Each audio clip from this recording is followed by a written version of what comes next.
समय की बात है। एक छोटा सा गांव था हेमराग। वहाँ के लोग सीधे साधे थे और प्रकृति की पूजा करते थे। गांव में एक 18 वर्षीय लड़का रहता था, आदित्य। वो बाकी बच्चों से अलग था, शांत, गंभीर और हमेशा किसी रहस्य की तलाश में रहता। एक दिन आदित्य अपने दादाजी की पुरानी किताबें देख रहा था। तभी उसे एक टूटे हुए पन्ने पर एक नक्शा मिला जिस पर कुछ मंत्र लिखे थे। अरे ये क्या मंत्र कैसे हैं? ये अलौकिक दरवाजा क्या होता है? उस नक्शे को देख आदित्य का उत्साह बढ़ गया। तभी उसे याद आया कि उसके दादाजी उसे बचपन से ही किसी अलौकिक द्वार की कहानी बताते थे जिसे सिर्फ सच्चा बच्चा ही पार कर सकता था। तो बस अब आदित्य ने तय कर लिया था कि वो इस नक्शे को पढ़कर उस गुफा को ढूंढ निकालेगा। अगली सुबह आदित्य ने नक्शे की बात अपने दोस्त तनय और पाखी को बता दी। क्या अलौकिक दरवाजे की गुफा? मुझे तो विश्वास ही नहीं हो रहा कि ऐसी भी कोई गुफा होती है। हाँ, मुझे भी नहीं, पर आदित्य बोल रहा है तो बात सच ही होगी ना? सच होगी नहीं, सच ही है और मैं उस गुफा को ढूंढ कर निकालूंगा। तो बोलो, इस मिशन में तुम दोनों मेरा साथ दोगे कि नहीं? हाँ, हम जरूर तुम्हारा साथ देंगे। आखिर गांव का रहस्यमय गुफा ढूंढने के लिए बच्चे निकल पड़े। तीनों दूसरे दिन नक्शे के साथ जंगल की ओर निकल पड़े। जंगल घना था और रास्ता कठिन, पर तीनों साहसी थे। घंटों चलने के बाद उन्हें वो गुफा मिली जैसी नक्शे में थी। उसके मुंह पर एक शिलालेख था, जो सत्य, साहस और करुणा से भरा हो वही द्वार पार कर सकता है। अब क्या करें दोस्तों? क्या मतलब क्या करें? चलो अंदर चलते हैं। लेकिन इस पर जो लिखा है उस हिसाब से तो हम तीनों में ये गुण होने चाहिए, तभी हम इसे पार कर सकते हैं। देखो दोस्तों, हम तीनों एक साथ इस रहस्यमय गुफा को ढूंढते हुए आ तो गए हैं। इसका मतलब ये है कि हम साहसी हैं। और रही बात सत्य और करुणा की, तो मुझे लगता है कि ये गुण हम तीनों में है। इसलिए चलो चलते हैं। आदित्य की बातों से तनय और पाखी का हौसला बढ़ा। उस दरवाजे के सामने तीनों दोस्त एक दूसरे का हाथ पकड़कर मंत्र पढ़ने लगे और चमत्कार हो गया। गुफा का दरवाजा खुल गया। तीनों दोस्त अंदर गए और जैसे ही वो अंदर गए, उनकी आंखों के सामने अजीब रोशनी चमकी और एक पल में वो एक नई दुनिया में थे।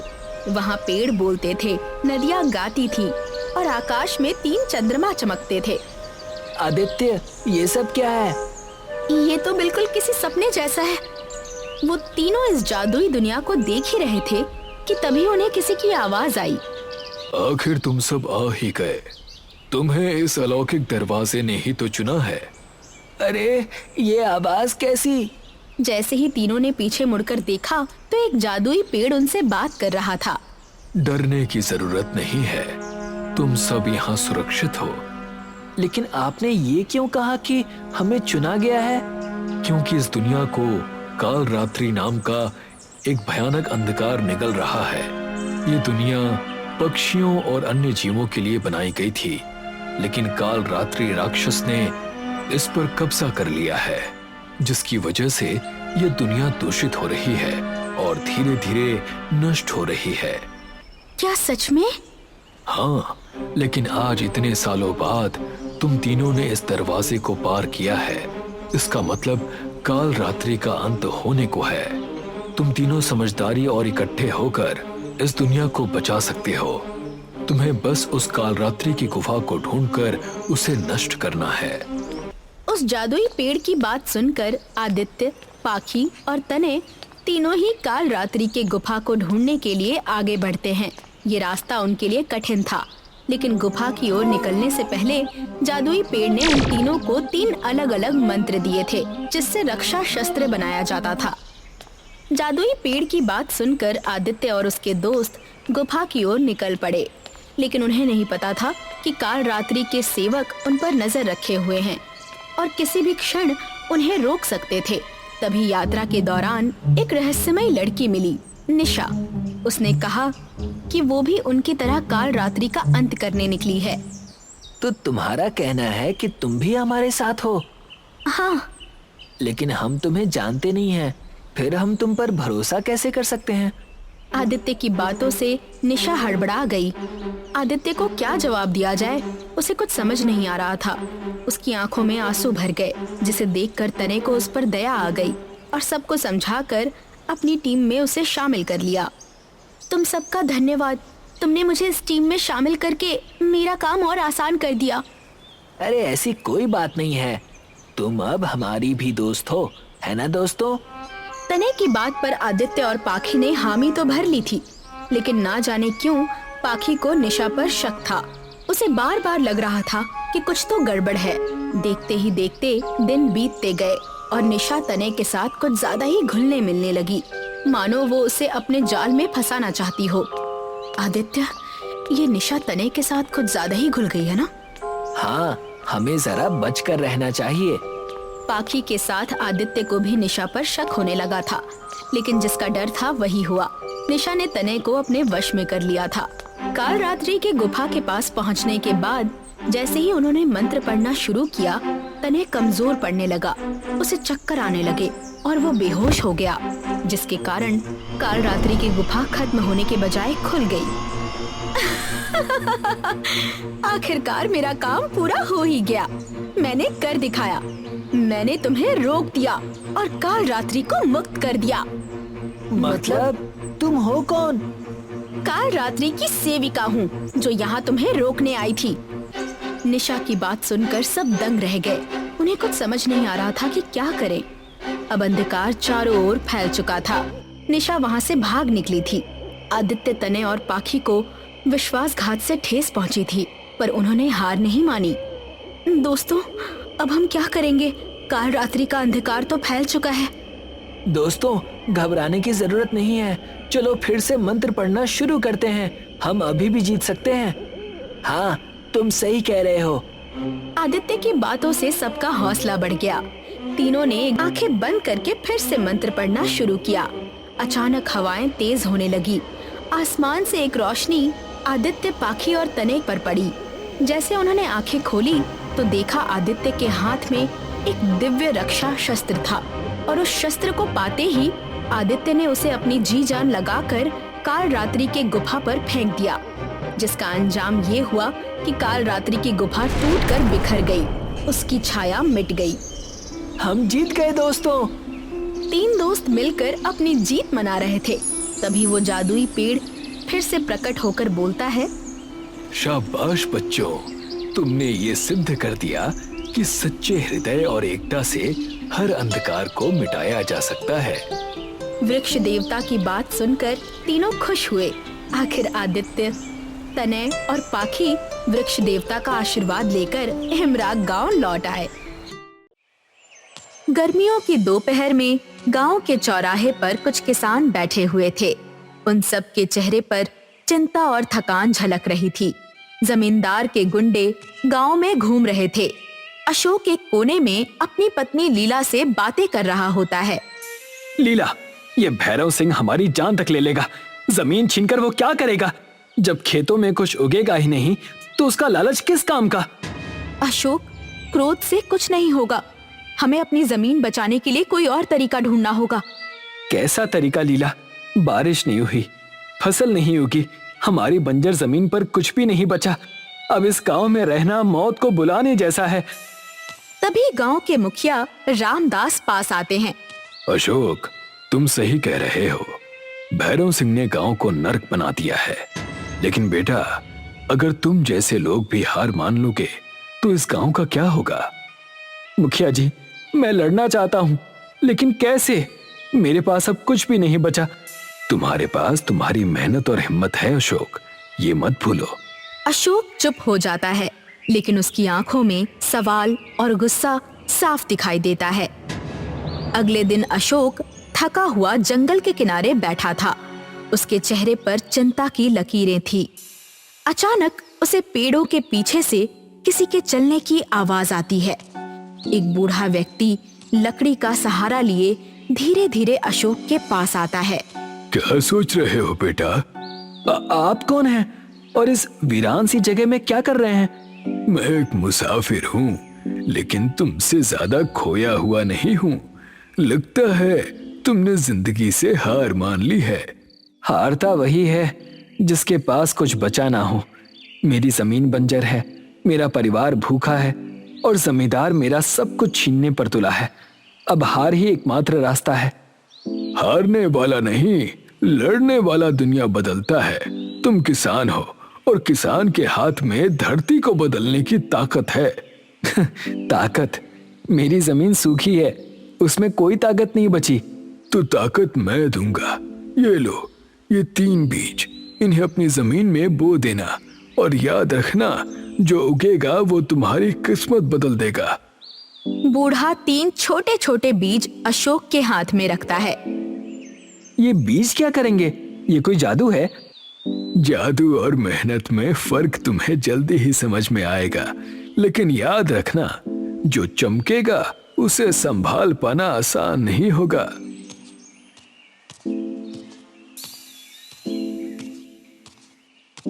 अशोक, वो बूढ़ा कौन है और ये बीज क्या सच में हमारी मदद करेंगे? मुझे खुद नहीं पता लीला, लेकिन इन बीजों को बोने में कोई नुकसान तो नहीं है। शायद ये हमारी आखिरी उम्मीद हो। अगर तुम्हें इन पर भरोसा है तो मुझे भी है। हमारी मेहनत और प्रार्थना से चमत्कार हो सकता है। अशोक और लीला ने बीज बोकर एक दूसरे की ओर देखा। उनके चेहरे पर उम्मीद और डर का मिश्रण था। अब हमें इंतजार करना होगा। ये बीज क्या करते हैं, ये आने वाला समय ही बताएगा। दोनों अपने झोपड़े में लौट आए। सुबह के समय अशोक और लीला खेत की ओर जाने लगे। जैसे ही वो खेत के पास पहुंचे, उन्हें कुछ अजीब सी चमक दिखाई दी। जमीन से छोटे छोटे चमकीले पौधे उगाए। ये पौधे रात के तारों की तरह चमक रहे थे। अशोक, ये क्या है? हमारी जमीन तो बंजर थी, लेकिन ये पौधे कैसे उगाए? ये वही बीज है जो उस बूढ़े व्यक्ति ने दिए थे, लेकिन ये कोई आम पौधे नहीं लगते लीला। ऐसा लगता है जैसे ये आसमान के तारों से जुड़े हों। अशोक, ये चमत्कार है। हमारी जमीन पर रोशनी आ गई है। अब हमारा गांव भी खुशहाल हो सकता है। अशोक और लीला एक पल के लिए खुश हुए। लेकिन लीला, अगर गांव वालों और जमींदार को इसके बारे में पता चल गया तो ये चमक हमारे लिए मुसीबत बन जाएगी। हमें सचेत रहना होगा अशोक, लेकिन सच को ज्यादा दिनों तक छुपाया नहीं जा सकता। अगले दिन गांव के लोग खेत के पास जमा हुए। सभी चमकदार पौधों को देख रहे थे। उनकी आंखों में आश्चर्य और खुशी थी। लेकिन भीड़ के बीच जमींदार के एक आदमी ने ये सब देखा तो वो तुरंत भैरव सिंह को खबर देने दौड़ा। अशोक भाई, ये पौधे कहाँ से आए? ये तो चमत्कारी लगते हैं। अब भाई, ये भगवान की देन है। मैंने बस मेहनत की और ये उगाए। अगर ये पौधे हमारी जमीन पर भी उग जाएं, तो हमारी किस्मत बदल सकती है। अशोक, तुम्हारे खेत ने उम्मीद की नई किरण दिखाई है, लेकिन तुम्हें सावधान रहना होगा। जमींदार तक ये खबर पहुंची तो वो इसे तुम्हारे हाथों से छीन लेगा। अशोक कुछ कहने ही वाला था कि दूर से भैरव सिंह और साथी आते हुए दिखे। भैरव सिंह अपने आदमियों के साथ खेत पर पहुंचा। उसके चेहरे पर क्रोध और लालच का मिश्रण था। उसने खेत की चमकदार पौधों को देखा। तो ये है तुम्हारा चमत्कार अशोक। मेरी जमीन पर ये जादू उगाकर तुमने मेरी आंखों में धूल झोंकने की हिम्मत की। जमींदार साहब, ये जमीन मेरी है। मैंने इसे अपने खून पसीने से सींचा है। इन पौधों पर आपका कोई अधिकार नहीं है। तुम्हारी जमीन? तुम्हारी हिम्मत कैसे हुई ऐसा कहने की? ये पूरा गांव और हर खेत मेरी जागीर है। अब ये चमकीले पौधे भी मेरे हैं। जमींदार साहब, भगवान की देन को कोई इंसान अपनी जागीर नहीं बना सकता। ये पौधे मेहनत और विश्वास का फल हैं। चुप रहो, मैं जो चाहूंगा वही होगा। आज से ये जमीन मेरी है। अशोक, अगर तुमने विरोध किया तो अंजाम भुगतने के लिए तैयार रहना। भैरव सिंह ने अपने आदमियों को पौधों को उखाड़ने का आदेश दिया। अशोक और लीला ने बीच में आकर रोकने की कोशिश की। गांव वाले अशोक का साथ देने आए, लेकिन जमींदार के गुंडों ने हथियार निकाल लिए। जमींदार साहब, यह अन्याय है। गरीबों की जमीन छीनने से आपको कुछ नहीं मिलेगा।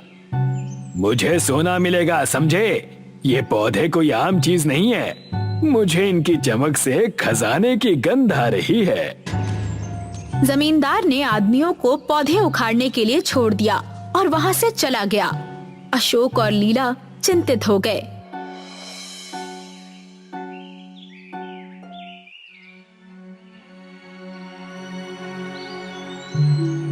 अशोक और लीला घर के आंगन में बैठे थे। दोनों बेहद परेशान थे। बूढ़ा व्यक्ति एक बार फिर उनके सामने प्रकट हुआ।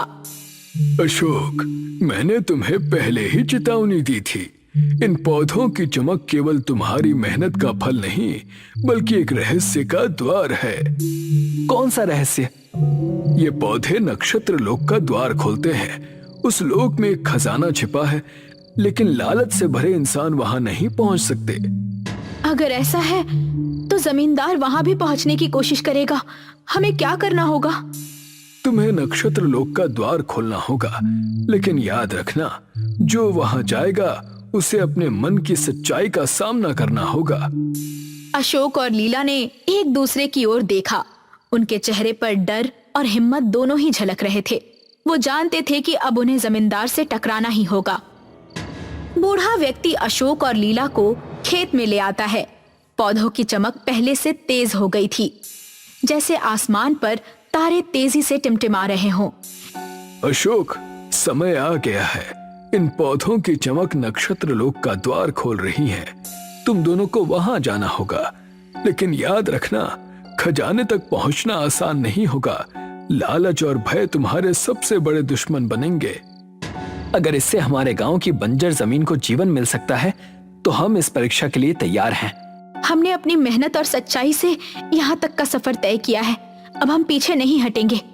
बूढ़े व्यक्ति ने मंत्र पढ़ा। पौधों की चमक बढ़ गई और एक तेज रोशनी के साथ जमीन फटने लगी। एक जादुई द्वार प्रकट हुआ। अशोक और लीला ने धीरे धीरे उसमें प्रवेश किया। अशोक और लीला ने नक्षत्र लोक में प्रवेश किया। वो जगह जादुई थी। हर तरफ सितारों की चमक और स्वर्णिम वृक्ष। बीच में एक झील थी, जिसके पानी से हल्की रोशनी निकल रही थी। झील के पास एक रक्षक खड़ा था।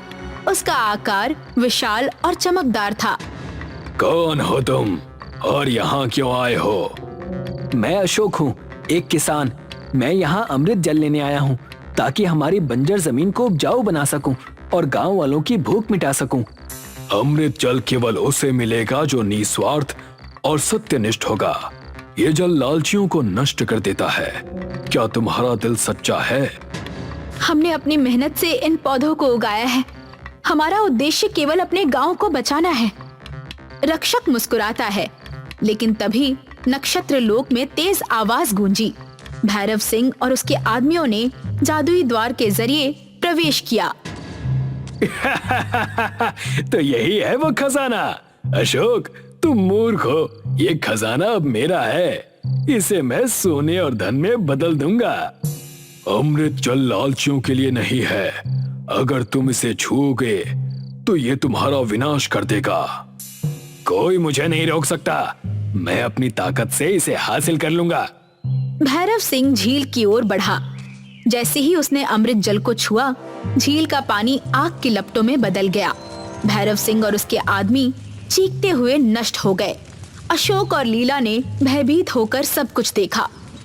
देख लिया, लालच का यही अंजाम होता है। हमने देखा और समझा भी, लेकिन हमारा उद्देश्य केवल अपने गांव की भलाई है। क्या हमें अमृत जल मिलेगा? तुमने अपनी सच्चाई और निस्वार्थता से इसे पाने का अधिकार अर्जित किया है। ये लो। रक्षक अशोक को एक सुनहरी मटकी में अमृत जल देता है। अशोक और लीला वापस गांव लौट आए।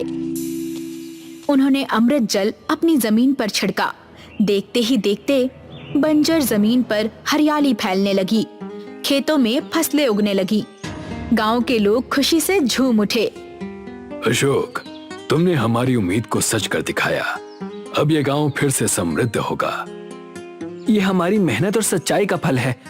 हमें तो बस अपनी ताकत पर भरोसा करना था और ये भी समझना था कि लालच से कुछ नहीं मिलता, लेकिन निस्वार्थता हमेशा रंग लाती है।